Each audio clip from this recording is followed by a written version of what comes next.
चलो आज हम लोग बात करेंगे राष्ट्रीय जल ग्रिड मिशन के बारे में, और इसके बारे में जो भी बुक में लिखा हुआ है वो लिखेंगे, फिर कुछ नया जो है फिर उसमें भाग 2 में उसको बना के हम डालेंगे। ठीक है, तो देखो हम लोग बात करते हैं राष्ट्रीय जल ग्रिड मिशन, जिसको इंग्लिश में बोलते हैं नेशनल वाटर ग्रिड मिशन।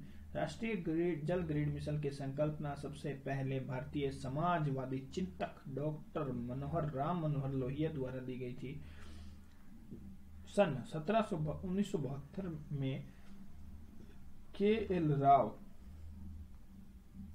ने इसको आगे बढ़ाते हुए कृष्णा कावेरी लिंक नहर की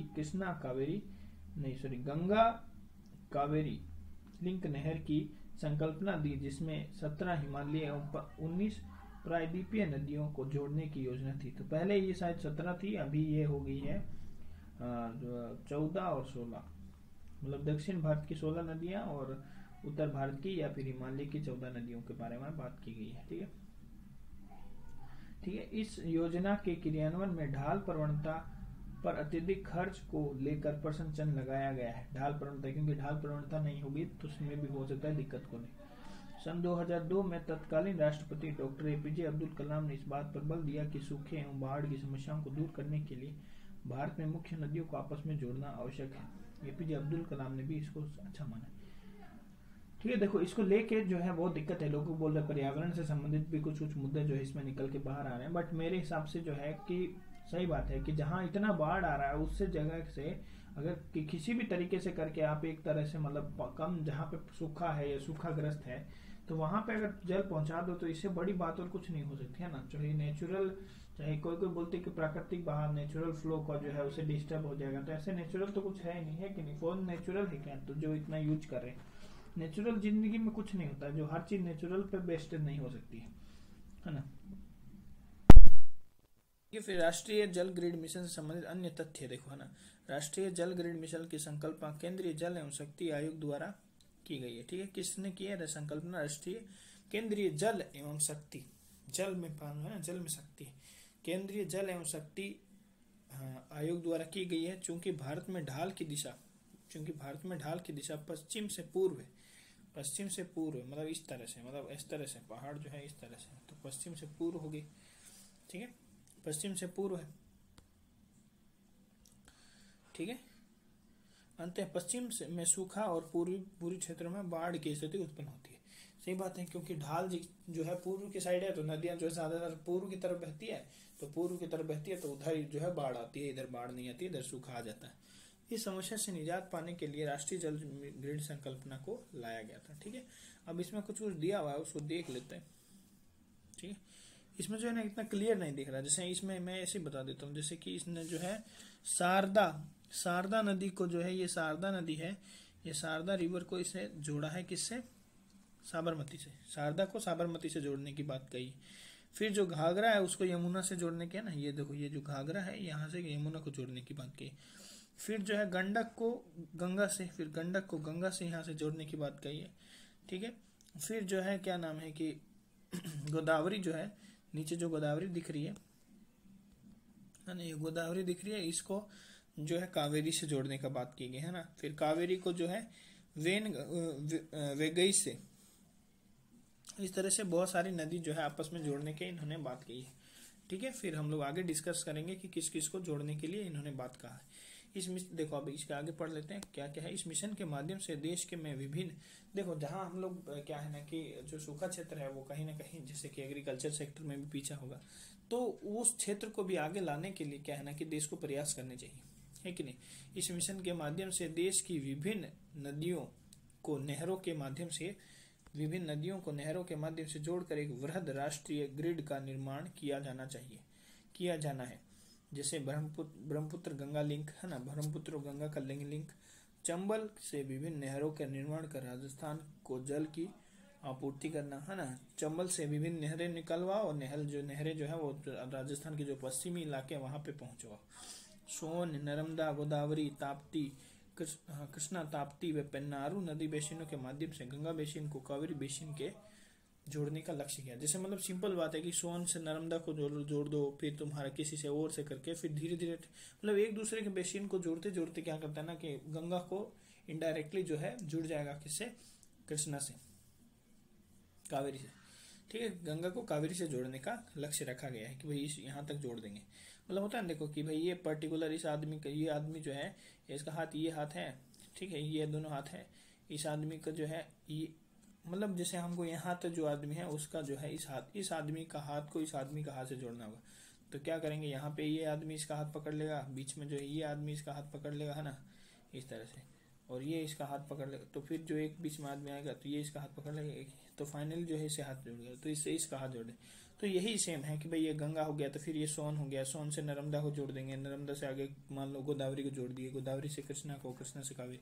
तो फाइनली जो है डायरेक्ट क्या हो गया कि गंगा से कृष्ण कावेरी जुड़ गया, इस तरह से।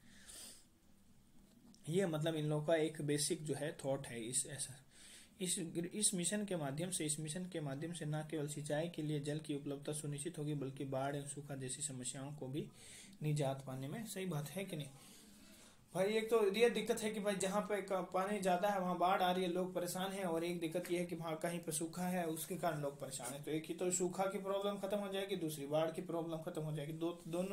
दोनों समस्याएं जब एक चीज से प्रॉब्लम हो सकती है। देखो ऐसा तो हर चीज है ही कि कोई ना कोई चीज करोगे, डेवलपमेंट करोगे तो कुछ ना कुछ दिक्कत होगा ही, पर उसका ये उपाय ये नहीं है कि भाई कि तुम वो करो ही ना, है ना, तुम कुछ और भी उसके लिए टेक्नोलॉजिकली या कोई चीज लेके आओ जो तो उसको बेहतर किया जा सके ना। कि भाई हर दिन जो अगर मान लो कि उसके वजह से अगर जैसे मान लो बांध बनाओगे तो हो सकता है पेड़ काटना पड़ जाए, तो तुम जो भी मतलब वहां पे बना रहा है ना, तो उसको ये बोलो कि भाई कि आप जो है जैसे जैसे बांध बना रहे हैं वैसे वैसे पेड़ भी लगाइए, है ना, आसपास के क्षेत्रों में।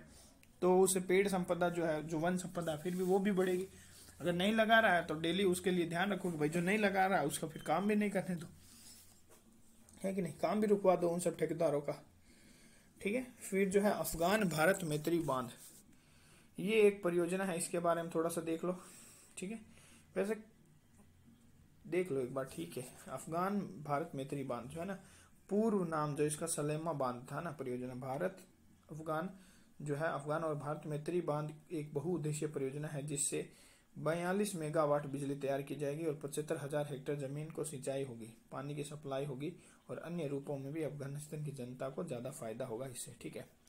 इस बांध को अफगानिस्तान के हेरात प्रांत में, भारत ने उसको खैरात में दिया, इसलिए मतलब जो सुविधा वो खैरात में दी है, इसलिए वो प्रांत भी हैरात है, हैरान है, या फिर ऐसे याद करो हैरान है वो प्रांत, कह रहे यार इंडिया जैसा है देश, मतलब इंडिया देश पाकिस्तान नहीं दे रहा है, इंडिया दे रहा है, जो कि मतलब इतना मतलब क्या बोले कि हम लोग पास में नहीं। चिश्त ए शरीफ में हरिरुद्ध नदी पर भारत सरकार द्वारा तैयार किया गया, ठीक है, ठीक है। परियोजना को वेब कोस लिमिटेड ने तैयार किया है, जो जल संसाधन, नदी विकास व गंगा संरक्षण मंत्रालय के अंतर्गत भारत सरकार का उपक्रम है, किसे, वेब कोस लिमिटेड द्वारा, ठीक है। अब प्रधानमंत्री कृषि सिंचाई योजना भी है, इसके बारे में जो है हम लोग बात कर लेंगे, पहले ग्रिड वाला ही काम करते हैं। तो फिर ये संबंधित आता है कि देखो ये जो है आर्टिकल, फिर इसमें जो है अंतर्राज्यीय जो है नदी जल विवाद भी संबंधित है, क्योंकि भाई जब देखो दो राज्यों का नदी जो आपस में जोड़ोगे तो फिर ये अंतर्राज्यीय नदी जल विवाद भी संबंधित होगा, है ना। तो ये लिंकिंग वाला थोड़ा सा अलग है, लिंकिंग वाले से अलग मैटर है, इसको इतना जल्दी नहीं दिखाना चाहिए इसमें, है ना, ठीक है। पहले मैंने बताया था जो नदियों को जोड़ने का जो प्रस्तावित जो योजना है, उसमें देखो कौन कौन सी नदियों को आपस में जोड़ने का बात किया गया है ना, जैसे मानस, संकोच, तीस्ता, गंगा, इन सबको मानव, संकोच, तीस्ता, गंगा, MTS होता था ना, इसे याद रखो, MTS का मतलब मानस, तीस्ता, संकोच और जी से गंगा, MTSG। कोसी व घाघरा, जो लड़कियां हैं आपस में कोसती रहती है एक दूसरे को, घाघरे को देख बोलता है अरे बाप रे इसका घाघरा बहुत मस्त है। फिर गंडक जो है, गंडक को घाघरे में, गंडक को जो है गंगा में फेंक दो, फिर गंगा को यमुना से जोड़ दो, फिर शारदा को यमुना से जोड़ दो, फिर यमुना को राजस्थान से जोड़ दो, राजस्थान को साबरमती से जोड़ दो, फिर चुनार, सोनबरगी इसको आपस में जोड़ दो, सोन डेम गंगा को आपस में जोड़ दो, ठीक है, सोन डेम को गंगा से जोड़ दो, गंगा दामोदर स्वर्ण रेखा को आपस में जोड़ दो, फिर स्वर्ण रेखा नदी और महानदी को जोड़ दो आपस में, कोसी और मेची को जोड़ दो, फरक्का और सुंदरबन को आपस में, मतलब ये जो है वहां पे, फिर जोगी, घोपा, तीस्ता, फरक्का, इन तीनों को जोड़ दो, फिर जो है महानदी गोदावरी को जोड़ दो आपस में, है ना, महानदी और गोदावरी को आपस में जोड़ दो। देखो यहाँ जो है हिमालय जो नदियाँ वो 14 है, और जो है ये जो है 16 है, ध्यान रखना, ठीक है। ठीक है। फिर जो है महानदी और गोदावरी को आपस में जोड़ दो, गोदावरी कृष्णा को जोड़ दो, गोदावरी कृष्णा को जोड़ दो, गोदावरी कृष्णा को फिर से कितना कृष्णा को जोड़ाएगा, बाप रे बाप। कृष्णा को पेन्नार से जोड़ दो, कृष्णा को पेन्नार, कृष्णा को पेन्नार, पेन्नार को कावेरी, कावेरी को वेगई, वेगई गंडर, है ना, ठीक है। केन बेतवा, पार्वती, काली सिंध, चंबल, इन सबको जोड़ दो, पार, ताप्ती, नर्मदा, इनको जोड़ दो, दमन, गंगा और पिंजाल, ये इस पे काम हो चल रहा है, ठीक है। बढ़ती, ये क्या, बढ़ती, वर्धा, वेरधा को जोड़ दो, नेत्रावती व हेमवती को जोड़ दो, पंबा और अचान, कोविल और वड़प्पर, इन सबको आपस में जोड़ दो, ठीक है। तो ये जो है कुल जो है राष्ट्रीय नदी जोड़ो परियोजना के अंतर्गत बताया गया है कि किसको आपस में जोड़ा जा रहा है राष्ट्रीय नदी जोड़ो परियोजना के अंतर्गत, है ना, नेशनल रिवर लिंक प्रोजेक्ट, ठीक है, इसके तहत याद रहेगा। देखो अब इसके बारे में हम लोग थोड़ा सा और देखते हैं कि देखो देश भर में समय समय पर क्या हो रहा है ना, कि देश भर में समय समय पर नदी जोड़ो परियोजना को लेकर चर्चा होती रहती है, ठीक है। और इसके पक्ष विपक्ष में तमाम तर्क और वितर्क सुनने मिलते तुमको। हाल ही में राजस्थान सरकार ने ब्राह्मणी नदी से बिलासपुर बांध में पानी मिलाने के लिए नदियों को जोड़ने की योजना, बिलासपुर बांध में सोचो, ब्राह्मणी नदी से बिलासपुर बांध में पानी मिलाने के लिए नदियों को जोड़ने की योजना व बिलासपुर बांध के जल ग्रहण में 1 मीटर तक तीनों प्रमुख नदियों से मिट्टी निकालने के कार्य सहित योजनाओं को धरातल पर लाने का प्रयास शुरू कर दिया। सोचो राजस्थान कर रहा काम, है ना। इससे आने वाले समय में बांध में पानी का जल स्तर लगातार बने रहने की उम्मीद है। पानी का जल स्तर लगातार क्या होगा, बना रहेगा ना। इस परियोजना में 6,000 करोड़ रुपए की लागत बताया है, और लेकिन किसी भी नदी जोड़ परियोजना की राह में जटिलताओं व चुनौतियों की कमी नहीं है। इस संदर्भ में भारत नदियों को आपस में जोड़ने की जटिलताओं को समझना आवश्यक है। कौन कौन सी जटिलताएं हैं, इससे संबंधित देखना हमको जरूरी है। देखो 27 फरवरी 2012 को अपने सर्वोच्च न्यायालय का फैसला आया कि फैसले में सुप्रीम कोर्ट ने भारत सरकार और विशेष जल संसाधन मंत्रालय को जल संसाधन मंत्री की अध्यक्षता में नदी को जोड़ने के कार्यक्रम के कार्यान्वयन होते एक समिति बनाने का निर्देश दिया। बोले कि साले कब से बैठे हो, ऐसे ही है कि नहीं, फटाफट नदी जोड़ने वाले जो है उसे संबंधित जो है समिति बनाने पे काम करो, ज्यादा बकवास नहीं करो मेरे सामने। सुप्रीम कोर्ट है भाई, बोल सकता कुछ भी है कि नहीं, ठीक है। इसके बाद केंद्रीय जल संसाधन जो है, केंद्रीय जल संसाधन, नदी विकास एवं गंगा संरक्षण मंत्री की अध्यक्षता में, देखो कौन कौन सा है, केंद्रीय जल संसाधन हो गया, एक नदी विकास वाला, है ना, नदी, क्योंकि नदी को जोड़ रहा है, पानी का बात है, और एक गंगा सबसे इंपॉर्टेंट है, गंगा ही सबकी माँ है। तो गंगा भाई, नदियों में तो माँ ही है गंगा, है ना। तो इसलिए केंद्रीय जल संसाधन को मिलेगा। बोले कि जल तो है, उसमें है कौन, वो चीज नदी को जोड़ रहे हैं, तो नदी वाले का ही नहीं ले रहे, तो नदी विकास। और गंगा वाले को तो नहीं लोगे तो पूरी दुनिया नाराज हो जाएगी, मतलब भारत नाराज हो जाएगा। गंगा संरक्षण मंत्री की अध्यक्षता में नदी जोड़ो कार्यक्रम के कार्यान्वयन के लिए नदी जोड़ने की विशेष समिति 23 सितंबर 2014 को बनाई गई, और यह समिति नदी जोड़ो परियोजना की रूपरेखा तैयार करने और तय करते समय सभी हितधारकों के सुझावों और टिप्पणियों पर विचार करेगी। भाई जो भी हितधारक है, जैसे मान लो कि जो पश्चिमी क्षेत्र है जहाँ पे पानी की थोड़ी कमी है, सूखा क्षेत्र है ना, जहाँ पे नॉर्मली जहाँ सूखे से पीड़ित लोग हैं, है ना, या फिर कृषि सिंचाई को लेकर दिक्कत है, बहुत सारी पीने योग्य जल को लेकर दिक्कत है ना, बहुत सारी जो है इन समस्याओं को दिक्कत जो है वो खत्म किया जा सकता है। साथ साथ में जो जहाँ बाढ़ आ रही है वो समस्या भी खत्म हो सकती है, परंतु इस परियोजना को लेकर पर्यावरणविदों के जो मन में जो भय है, उस भय को भी दूर करना जरूरी है ना, और इससे संबंधित जो चुनौतियां हैं उसको भी निराकरण करना अत्यंत जरूरी। देखो नदी जोड़ी परियोजना है क्या, सबको पता है ना। देखो नदी जोड़ी परियोजना क्या है कि नदी की देश की कुछ नदियों में आवश्यकता से अधिक पानी रहता है, सही बात है, तो तथा अधिकांश नदियां ऐसी है जो बरसात के मौसम में लगातार वर्ष भर सूखी रहती है, सही बात है ना। तो उनमें पानी की मात्रा बेहद कम रहती है, या फिर उनमें पानी की मात्रा बहुत कम रहती है। ब्रह्मपुत्र जैसी जिन नदियों में पानी अधिक रहता है उनसे लगातार बाढ़ आने का खतरा रहता है, पानी जहाँ ज्यादा है वहां लगातार बाढ़ आने का खतरा, सही बात है।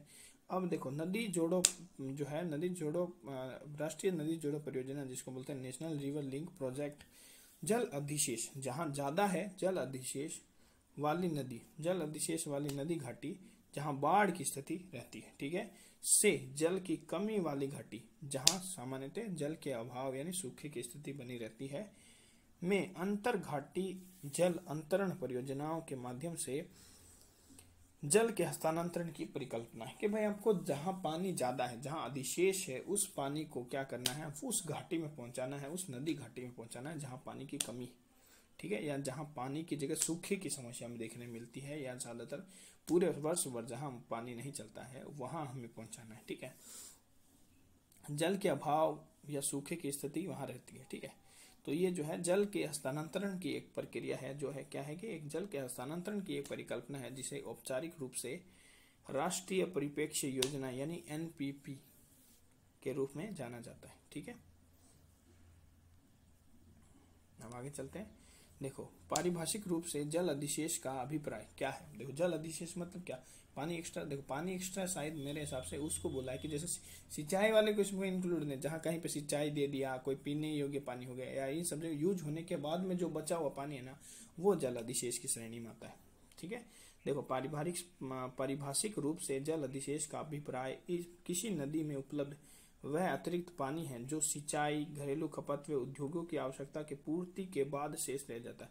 जैसे एक सिंपल तुमको लेते हैं, जैसे मान लो 1000 लीटर है, ठीक है, 1000 लीटर टोटल पानी है, ठीक है। तो टोटल पानी है, टोटल पानी बोला, टोटल पानी है।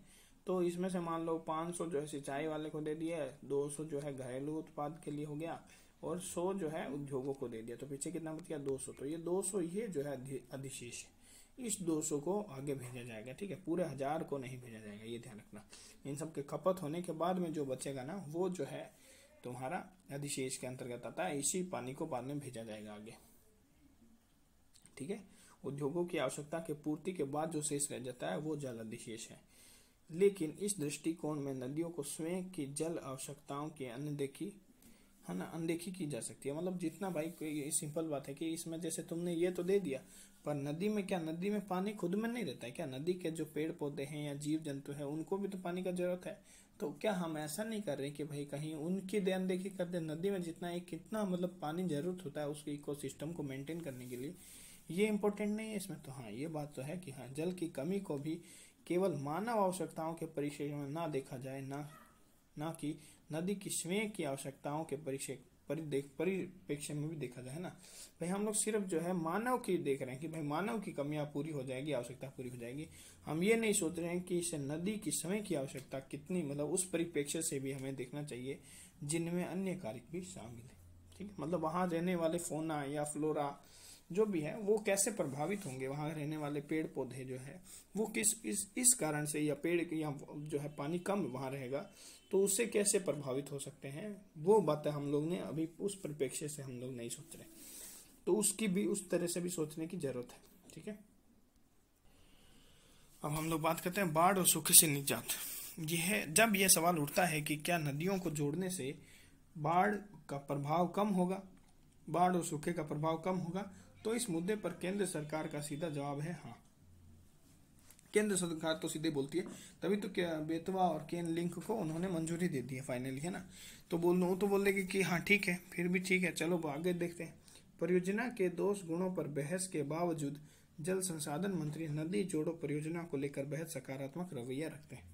ये बात भी सही है। देखो, अगर कुछ करने ऐसे सोचोगे ना कि ये हो जाएगा, ये हो जाएगा, ये हो जाएगा, तो वो तो होता ही रहेगा, है ना। हाँ, थोड़ा बहुत है, ये थोड़ी परिकल्पना थोड़ी सही है कि भाई हाँ, थोड़ा परिकल्पना हम लोग को मतलब उसके परिप्रेक्ष्य में भी हमें सोचना चाहिए। ऐसा नहीं है कि बस एक तरफा हम लोग सोचें, ये भी गलत नहीं है। पर ये भी गलत नहीं है कि हम अगर ये सोचते रहेंगे कि ये गलती है तो फिर कोई भी परियोजना आगे बढ़ नहीं पाएगी जिंदगी में, है कि नहीं। जल संसाधन मंत्रालय की ओर से कई बार संसद ने यह कहा जा चुका है कि जल प्रबंधन हेतु नदियों को आपस में जोड़ना महत्वपूर्ण भूमिका निभा सकता है। इसी के मद्देनजर जल अधिशेष वाले बेसिन से जल की कमी वाली बेसिन में पानी स्थानांतरित करने के लिए 1980 में राष्ट्रीय परिप्रेक्ष्य योजना तैयार की गई थी। मंत्रालय का यह भी तर्क है कि एनपीपी के तहत नदी जोड़ो परियोजना को इस तरह से तैयार किया जाता है कि नदी का बेहद कम पानी जो है बिना लोग बिना उपयोग के समुद्र में जाए, है ना, सही बात है। नदियों का बेहद कम पानी बिना उपयोग किए समुद्र में जाए और साथ ही कुछ हद तक बाढ़ और सूखे के प्रभाव को भी कम किया जा सके। सही बात है, मतलब इतना सही बात है, ये बात भी सही कि हम लोग को इतना समुद्र में क्यों इतना पानी भेज रहे हैं फालतू, हम समुद्र में इतना पानी जा रहा है, ये भी तो गलत है। समुद्र में तो वैसे भी तो पानी बहुत है, क्या है कि नहीं, जिसके कारण ज्यादा उसमें ये जो है क्या नाम है कि बढ़ रहा है, इससे समुद्र की जो है ये, है ना, समुद्र उसी से तो बढ़ रहा है भाई, पिघल के जा रहा है, समुद्र थोड़ी कोई लेके आ रहा है पानी अलग से। ये भी एक तुम सोचने वाला बात है। फिर हम लोग बात करते हैं कि परियोजना का दायरा क्या है। ठीक है, परियोजना का क्या दायरा है। ठीक है, देखो, राष्ट्रीय नदी जोड़ो परियोजना में लगभग 3000 भंडारण बांधों के नेटवर्क के माध्यम से देश भर में 37 नदियों को जोड़ने के लिए 30 लिंक, कितने लिंक इसने स्टार्ट किए, 30 लिंक, ध्यान रखना 30 लिंक शामिल किए गए, है ना।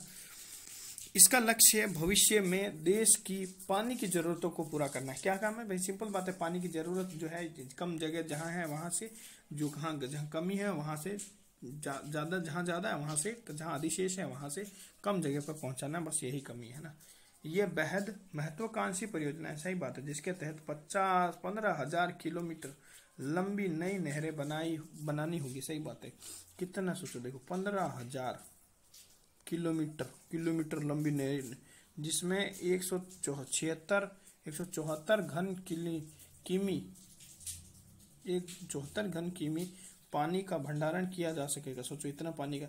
एनपीपी के अंतर्गत 30 नदी जोड़ो परियोजनाएं, जिसमें से मैंने पहले बता दिया था 14 जो था वो हिमालय था, पहले वाला हो सकता है वो जो पुराना डाटा था, तो 14 हिमालय हैं और उसमें से शेष जो है वो जो प्रायद्वीपीय रेखा, मतलब 30 जो लिंक बोल रहे ना कि 30 लिंक में, इसमें से 14 तो कौन से हिमालय वाला हो गया और जो है 16 जो है वो प्रायद्वीपीय नदियां होगी। इन सब के रूपरेखा तैयार करने की जिम्मेदारी जो है राष्ट्रीय जल विकास एजेंसी NW, हाँ ये बात ध्यान रखना, ये बहुत इंपॉर्टेंट है। इसकी रूपरेखा तैयार करने का काम किसको मिला है, राष्ट्रीय जल विकास। वो बोला मैं विकास मैं कर दूंगा, एजेंसी हूँ मैं, है ना, मेरा काम यही है ना, राष्ट्रीय जल विकास जो है उसको सौंपी गई। फिर हम लोग बात करते हैं हिमालय नदियों का विकास। ठीक है, इसमें बताया कि इसके 2 प्रमुख घटक हैं। कौन कौन से घटक हैं, देखो इसके 2 प्रमुख घटक कौन कौन से बताएं कि एक हिमालय नदियों का विकास, इसका उद्देश्य गंगा व ब्रह्मपुत्र नदियों के साथ नेपाल में उनकी सहायक नदियों पर भंडारण जलाशयों यानी वाटर रिजर्वर का निर्माण करना है। इसका उद्देश्य बाढ़ नियंत्रण के साथ साथ सिंचाई व जल विद्युत उत्पादन के लिए मानसून प्रवाह का संरक्षण करना, है ना, मानसून प्रवाह का जो है संरक्षण करना, ताकि जो है बाढ़ नियंत्रण या फिर से बाढ़ नियंत्रण के साथ साथ हम लोग सिंचाई भी अच्छे से करें और जल विद्युत भी उत्पादन अच्छे से हो पाए, है ना, बिजली भी अच्छे से उत्पादन होगा। यह लिंक जो है कोसी, गंडक व घाघरा के अधिशेष प्रवाह को पश्चिम में स्थानांतरित करेगा। फिर कोसी जो है, फिर गंडक जो है, फिर घाघरा जो है, इस तीनों का जो एक्स्ट्रा पानी जो है वो फिर कहाँ जाएगा, पश्चिम में। ठीक है, ये याद है। गंगा और यमुना के बीच एक लिंक का भी प्रस्ताव किया गया है, ताकि हरियाणा, राजस्थान व गुजरात के सूखाग्रस्त क्षेत्रों में अधिशेष जल को स्थानांतरित किया जा सके। किसमें बोल रहे हैं कि ताकि हरियाणा, राजस्थान और गुजरात, मेरे आसपास के जो स्टेट हैं उन सब में जो है सूखाग्रस्त जो क्षेत्र है वहां से क्या है कि जो अधिशेष जल है उसको स्थानांतरित करके वहां सूखाग्रस्त क्षेत्र में पहुंचाया जाए। फिर जो है दक्षिणी ग्रिड, दूसरा जो है दक्षिणी जल ग्रिड के बारे में बात करना है। ठीक है, दक्षिणी जल ग्रिड के बारे में बात करना है। दूसरा जो पॉइंट है वो दक्षिणी जल ग्रिड के बारे में। ठीक है, देखो इसमें क्या है कि इसमें जो है 16 लिंक है ना, 16 लिंक शामिल किए गए हैं। कितना, 16, ये ध्यान रखना, 16 लिंक इसमें शामिल किया, उसमें 14 है, जिसके माध्यम से दक्षिण भारत की नदियों को जोड़ने का प्रस्ताव है, जिसमें कृष्णा है, ठीक है, कृष्णा है, कावेरी है, पेन्नार है ना, वेगई है। नदियों को अतिरिक्त जल की आपूर्ति के लिए महानदी व गोदावरी से जोड़ने की परिकल्पना है। महानदी भी है, गोदावरी भी है ना, इसको जोड़ने की परिकल्पना करता है। इस लिंकेज के लिए कई बांधों व प्रमुख नहरों का निर्माण होगा। सही बात है। इसके अलावा केन नदी को बेतवा, पार्वती, काली सिंध व चंबल नदियों से जोड़ा जाएगा। ठीक है, केन बेतवा हो गया, एक तो केन बेतवा हो गया, और पार्वती, काली सिंध और चंबल नदियों को जोड़ा जाएगा। जल संसाधन, नदी विकास व गंगा सफाई मंत्रालय के अधीन एक स्वायत्त सोसाइटी के रूप में NWDA यानी वही है नदी जो है नेशनल वाटर डेवलपमेंट एसोसिएशन जो है जल विकास जिसको बोलते हैं ना, जल विकास जो है एजेंसी, है ना, ये जो है की स्थापना की गई, किसके किसके द्वारा, ये ध्यान रखो, है ना। कौन कौन से जल संसाधन है, नदी विकास है और गंगा सफाई वाला, ध्यान रखना। ये सफाई वाला जो है, ये जो है के अधीन एक स्वायत्त सोसाइटी के तौर पर NWDA की स्थापना की गई, जिसका काम जो है 1980 के अंततः, ठीक है, उसका काम जो है NPP में नदी जोड़ो जो प्रस्ताव है उसकी समीक्षा करना, मतलब कितना सही है कितना गलत है इस टाइप में, ठीक है। ठीक है, अब हम लोग देखते हैं दीर्घकालीन योजना, अमीर शाह की रिपोर्ट, फिर संभावित लाभ, विरोध के स्वर, फिर जो है नदी जोड़ो संक्षिप्त इतिहास।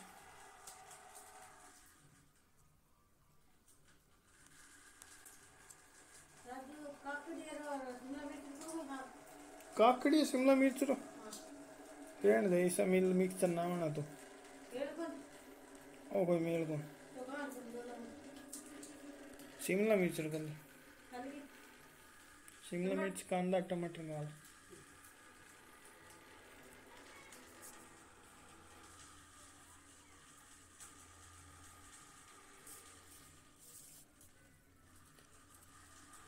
ठीक है, अरे यार क्या ठीक हो नहीं। दीर्घकालीन योजना देखो, हर वर्ष देश के कई क्षेत्रों को गंभीर रूप से सूखे का सामना करना पड़ता है ना। ऐसे में राज्य और केंद्र मिलकर आपातकालीन योजनाओं के साथ स्थिति से निपटने की कोशिश करते हैं। अंततः नदी जोड़ों की ठोस दीर्घकालीन योजना ही बनाई जानी चाहिए। सही बात है कि नहीं। एनपीपी के तहत सतही जल पर 25 मिलियन हेक्टेयर और भूमिगत जल के उपयोग से 10 मिलियन हेक्टेयर सिंचाई का लाभ देने की परिकल्पना की गई है, ठीक है। इससे कुल सिंचाई क्षमता 140 मिलियन हेक्टेयर से बढ़कर 175 हो जाएगी। सोचो, कुल अपने हम लोग की जो सिंचाई क्षमता है वो बढ़ जाएगी, है कि नहीं भाई। जहाँ सिंचाई नहीं है वहाँ पानी हो जाएगा, तो फिर सिंचाई क्षमता हम लोग की बढ़ जाएगी। कितनी हो जाएगी, 175 मिलियन हेक्टेयर हो जाएगी। इस प्रकार बाढ़ नियंत्रण, सूखा शमन के साथ साथ 34 मिलियन किलोवाट विद्युत उत्पादन किया जा सकेगा। साथ साथ में सिंचाई हेक्टेयर क्षेत्र जो है वो भी बढ़ जाएगा। ऐसा नहीं है कि फायदा नहीं, फायदा भी बहुत है। हो सकता है कुछ नुकसान हो, हम ये नहीं बोलेंगे कोई नुकसान नहीं है, बट फायदा है, इससे अच्छा खासा फायदा होगा, हर क्षेत्र को फायदा होगा। और नुकसान पता नहीं, अभी देखो अध्ययन किया जाना चाहिए। मेरे हिसाब से सरकार को एक टीम बनानी चाहिए, इसके दुष्परिणामों का जो होगा उस पर भी ध्यान दिया जाना चाहिए ना, विचार करना चाहिए। बिल्कुल ही मतलब एकदम बुड़बक की जैसे क्या ना, किसी तरह स्टेप नहीं उठाना चाहिए। मिहिर शाह समिति की रिपोर्ट, अब देखो यहाँ अमित शाह नहीं है, यहाँ मिहिर शाह, ध्यान रखना। देश में जल प्रबंधन के मुद्दे पर मिहिर शाह समिति है। पूछ लेगा कि मिहिर शाह समिति जो है किससे संबंधित है। मिहिर जो है, जैसे कि मिहिर किसको बोलते हैं, हवा को बोलते हैं, और ये जो संबंधित है पानी से, ध्यान रखना। जल प्रबंधन के मुद्दे पर मिहिर शाह समिति ने एक रिपोर्ट तैयार की है, जिसका शीर्षक है कि the 21st century institutional architecture for India water reforms. अच्छा छोड़ दो इसको। देखो, इस रिपोर्ट में कहा गया कि भारत के अधिकांश प्रायद्वीपीय नदियां मानसून के बाद जल प्रवाह के लिए गंभीर संकट का सामना कर रही है। सही बात है, मानसून जब नहीं होता है तो उन लोग हक देती है अंदर ही, है कि नहीं, मतलब पानी नहीं रहता है, सूख जाती है, तो भूजल का अत्यधिक दोहन हो रहा है। सही बात है, जिसके कारण अच्छे से पहला ही हो रहा है भूजल का, है ना। भारत की प्रायद्वीपीय नदियों के सूखने का सबसे बड़ा कारण है ये, समझे। भूजल का आधार प्रवाह सूखने की वजह से हमारी बहुत सारी नदियां विलुप्त हो चुकी है। ये अमित शाह जो मिहिर शाह रिपोर्ट है उसने ये बताया, ठीक है। फिर जो है अब हम लोग बात करते हैं कि कौन कौन से संभावित लाभ हो सकते हैं इससे। ठीक है, संभावित लाभ सिंपल बात है कि पहले बताया ना, कितना जो है पता नहीं, बिजली जो है विद्युत उत्पादन ज़्यादा हो जाएगा, ये तो गलत है। जो कुल मिला के जो है ना, हाइड्रो इलेक्ट्रिसिटी जो है उसमें होगा, सिंचाई में लाभ होगा, वर्ष भर नौ वहन सुविधा हो जाएगी, रोजगार सर्जन होंगे भाई, कुछ रख रखाव के लिए जो नहरों को, बांधों को, उनके लिए होगा ना, तो थोड़ा सा रोजगार मिल जाएगा। सूखे और बाढ़ की समस्या का समाधान हो जाएगा, है ना, ये भी ध्यान रखना है। रोजगार भी बड़ा मात्रा में मिलेगा और सूखा का समस्या, पारिस्थितिक लाभ भी मिलेंगे, ठीक है। तो अब विरोध के स्वर क्यों आ रहे हैं, ठीक है, तो ये विरोध के स्वर देखते हैं कि क्या विरोध है। देखो, इस परियोजना का विरोध करने वालों में जल जमाव, लवणता और परिणामी मरुस्थल जैसे सामाजिक पारिस्थितिक प्रभावों के समग्र मूल्यांकन के अभाव का हवाला देते हुए इसकी उपादेयता पर प्रश्न उठाया गया। मतलब जैसे कि बोले कि जल जमाव, है ना, लवणता हो जाएगी कहीं कहीं, फिर परिणामी मरुस्थलीकरण भी हो सकता है, और सामाजिक पारिस्थितिक प्रभावों के बोल रहा है कि उसके कारण कुछ हो सकता है, मतलब कुछ जो है गड़बड़, ठीक है। और अब वो बोल रहा है कि इनकी चिंताओं में प्रमुख है, कौन कौन सी चिंताएं जो है वो इम्पोर्टेंट है इन सब में, उस पर हम लोग डिस्कस करते हैं। ठीक है, पहला जो चिंता है उसमें तलछट प्रबंधन को लेके है। ठीक है, देखो तलछट प्रबंधन के बारे में व्यापक चिंताएं हैं, विशेष रूप से हिमालय प्रणाली के संबंध में, है ना, किसके, हिमालय प्रणाली, जल अधिशेष वाली हिमालय नदी। ठीक है, जल अधिशेष वाली हिमालय नदी प्रणालियों में जल कमी वाली दक्षिण भारतीय नदियों से जल के अंतरण को लेकर विचार के लिए अंतरीय तलछट व्यवस्था पर भी विचार करना होगा, जो प्रवाह सुनिश्चित करने के लिए निर्धारक होता है। ठीक है, इससे देश के दोनों भागों में पारिस्थितिक तंत्र में बदलाव आएगा। ये बात तो है, पारिस्थितिक तंत्र तो चेंज होने लगेगा, है ना कुछ। भारत के पूर्वी तट की नदियों पर बांध का निर्माण करना ताकि उनके जल को पश्चिम की ओर मोड़ा, पूर्वी तट के निर्माण के ताकि उनको पश्चिम में मोड़ा जा सके। इससे अनुप्रवाह क्षेत्र की बाढ़ पर रोक लग जाएगी, है ना, अनुप्रवाह क्षेत्र की बाढ़ पर रोक लग जाएगी, जिससे लाभकारी तलछट की आपूर्ति भी बाधित होगी। इससे संवेदनशील तटीय पारिस्थितिक तंत्र नष्ट हो जाएगा, तटीय एवं डेल्टा क्षेत्र के अपक्षरण की स्थिति बनेगी। ठीक है, ये भी, हाँ ये बात भी सही है। ठीक है, नदी जोड़ो परियोजना में संघवाद की भावना की अनदेखी की गई है। मतलब संघवाद की भावना में हम लोग राज्य को भी थोड़ा सा वैल्यू देते हैं। राज्य सरकारों जैसे केरल की ओर से इस ओर से असंतोष प्रकट किया गया। मतलब केरल बोला है कि नहीं करेंगे, बोला गाँव फाड़ देंगे तुम्हारा, करेगा क्या, नहीं है कि नहीं।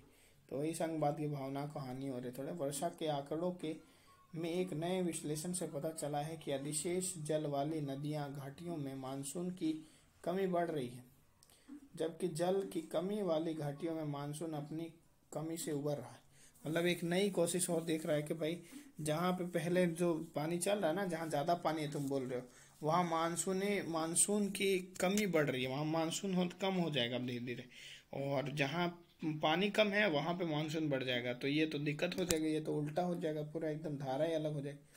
अब नदी जोड़ो जो है उसका संक्षिप्त जो इतिहास क्या है उसके बारे में हम लोग देखते हैं। ठीक है ना, देखो उसका संक्षिप्त इतिहास ये है कि नदियों को धारा में मोड़ने यानी नदियों को जोड़ने का विचार एक कोई नया नहीं है। मतलब जो है ये कोई अभी नहीं है कि अभी जो है अभी लेके आ गए, ये कोई नया नहीं है। ये ब्रिटिश सैन्य इंजीनियर जो थे आर्थर थॉमस कॉटन, उन्होंने जो है ये जो सिंचाई के कुछ बोला जाता है, सिंचाई से संबंधित है ना, 1858 में बड़ी नदियों को नहरों के माध्यम से जोड़ने का प्रस्ताव दिया था, ताकि ईस्ट इंडिया कंपनी को बंदरगाहों की सुविधा प्राप्त हो सके और दक्षिण पूर्वी प्रांतों में बार बार पड़ने वाले सूखे से निपटारा किया जा सके। इन्होंने मतलब जो आर्थर कॉटन थे, है ना, आर्थर थॉमस कॉटन, इन 58 में, सोचो 1857 की क्रांति के बाद ये नदियां जोड़ रहे हैं। सोचो ये तुम नदियां जोड़ रहे हो और तुम जो है अभी तक जो है दिमाग नहीं लगा पाए। सोच रहे हैं अंग्रेज कितने आगे सोच रहे, कितनी आगे की सोच रहे थे, है ना। आज हम लोग देश में जो क्या नाम 2021 आ गया, 2021 आ गया, तब भी हम लोग इस पे यही डिस्कस कर रहे हैं कि जोड़े कि नहीं जोड़े। सोचो वो अंग्रेज लोग थे जो 1858 में ये सोच लिए थे कि जोड़ना है। अरे कोई चीज खराब या सही नहीं होता, पहले फैसला लो तो सही, जब कोई खराब होगा तो उसको देखा भी तो जाएगा, है ना। ऐसे थोड़ी सोच रहे हैं कि भाई इसको करना ही नहीं, तो इसे तो हर चीज में प्रॉब्लम ही है, कौन सा प्रॉब्लम नहीं है कि नहीं। जिंदगी भी तो प्रॉब्लम है, नहीं जी रहे ना, सांस तो ले रहे। तीन सरकारों ने लगातार सिंचाई व बिजली मंत्री रह चुके कन्नूरी लक्ष्मण राव ने, है ना, इसको बोलते हैं केएल राव ने 1772 में 2640 किलोमीटर लंबी महत्वाकांक्षी नहर का प्रस्ताव दिया था, बाप रे बाप, ताकि मानसून में पटना के करीब गंगा में आने वाले जो बाढ़ के पानी को दक्षिण में कावेरी तक पहुंचाना। सोचो उन्होंने बोला कि जो पटना में जो बाढ़ आ रहा है ना, उस बाढ़ के पानी को हम लोग कावेरी तक पहुंचा देंगे किसी न किसी तरह लिंक करके। तो ये भी अपने आप में उनका थॉट सर्वश्रेष्ठ था कि नहीं। ठीक है, इसके 2 साल बाद पेशेवर पायलट से जल प्रबंधन विशेषज्ञ बने दिनेश जे दस्तूर ने हिमालय व पश्चिमी घाटों में लंबी दूरी पर सिंचाई के लिए आपस में जुड़ी नहरों यानी गारलैंड कैनाल्स का एक तंत्र बनाने की सिफारिश की। मतलब इन्होंने भी जो है, जो पेशेवर पायलट जो है दिनेश जे दस्तूर, इन्होंने भी दस्तूर किया कि भाई हाँ कर दो, स्टार्ट कर दो। ठीक है। फिर जो है एक कुछ थोड़ा सा दिया हुआ है कि भाई सनोई जो है नदी, उसके सबक देख लेते हैं क्या इसमें बकचोदी है। देखो नदियों को जोड़ने के क्रम में भारत को ऑस्ट्रेलिया की सनोई नदी योजना की विफलता को भी ध्यान में रखना चाहिए। हाँ, हम मान रहे हैं कि भाई उसको ध्यान में रखना चाहिए, पर ऐसा नहीं है कि भाई जैसे मान लो कोई आदमी हार गया तो हम भी यही सोचे कि हम भी हार जाएंगे।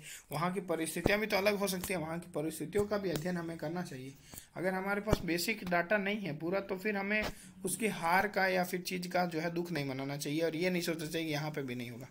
अगर हमारे पास डाटा है तो अगर उस वैसा डाटा, उसकी परिस्थितियाँ हमारे जैसी हैं तो शायद दिक्कत हो सकता है, पर अगर परिस्थितियाँ विपरीत हैं या अलग हैं या एकदम भिन्न हैं तो फिर हमें उतना नहीं ज्ञान लेना चाहिए। इस योजना के तहत 145 किलोमीटर लंबी नहर तंत्र और 40 किलोमीटर लंबे जल प्रणाल यानी एक एक्वाडक्ट के माध्यम से सनोई नदी, यानी जो कि पूर्वी ऑस्ट्रेलिया के निर्जन पर्वतीय क्षेत्र में तस्मान सागर की ओर बहती है, की घाटी में सालाना 1.1 क्यूबिक मीटर पानी मर्रे डार्लिंग सिंचाई व जल आपूर्ति के लिए विकसित अंतर्देशीय नदी घाटी को स्थानांतरित किया गया। सोचो, मतलब मर्रे डार्लिंग में सनोई नदी का पानी डाला गया।